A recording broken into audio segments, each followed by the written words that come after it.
Welcome to the Genius Factory. Enjoy the video.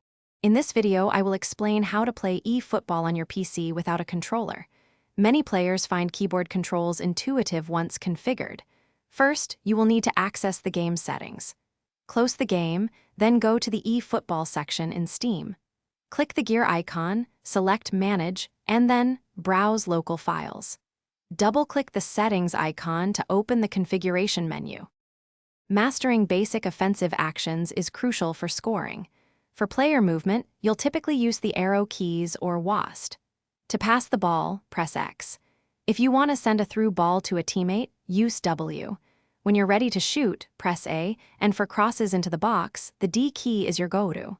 Practice these fundamental controls to build your attacking rhythm. Effective defense is key to winning matches. To pressure an opponent, press X. For a more aggressive challenge, use D for a slide tackle. You can also call a second defender to help contain the opposition by pressing A. Sprinting with C allows your players to cover more ground quickly. For advanced maneuvers, like a rainbow flick, assign a key, such as the number 3, in your settings. Personalizing your controls can significantly enhance your gameplay. In the Keyboard tab of the Settings menu, you can remap any key to suit your preference. Many players find WASD effective for movement, while the numeric keypad works well for skill moves. Remember, consistency comes with practice. Spend time in training modes to get comfortable with your custom setup and elevate your eFootball skills. Thanks for watching. If you found this helpful, don't forget to like and subscribe.